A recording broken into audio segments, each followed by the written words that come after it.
একটা টেক্সটকে যদি আমরা এই রকম করতে চাই, পিছনের ব্যাকগ্রাউন্ডটা যদি গসিয়ান করতে চাই, সেক্ষেত্রে কি করব, লেখাটাকে ডিলিট করে দিয়ে দেখা এটা হচ্ছে আমার কাঙ্ক্ষিত লেখাটা।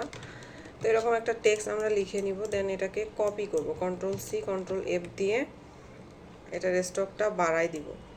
ওকে, স্ট্রোকটা কিন্তু বেশ বাড়াই দিতে হবে, স্ট্রোকটা বাড়াই দিচ্ছি। ওকে, এই পর্যন্ত রাখলাম। দেন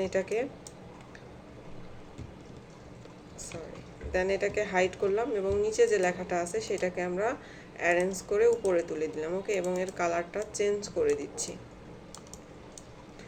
কালারটা চেঞ্জ করে দিলাম, দেওয়ার পর এটা স্ট্রোকটা অফ করে দিব। স্ট্রোক অফ করে দেওয়ার পরে পিছনের যে অংশটা আছে এটাকে হাইড করে রেখেছিলাম, সেটা ইনেবল করব। দেন দেখব যে কোনটা সিলেক্ট হয়েছে। এটা সিলেক্ট হয়েছে, এটাকে কন্ট্রোল-2 দিয়ে লক করে দিলাম। তারপর আমরা পিছনের যে শেডটা আমরা দিলাম সেটা সিলেক্ট করার পর ইফেক্টে যাব, যাওয়ার পর ব্লার থেকে গসিয়ান ব্লারে যাব।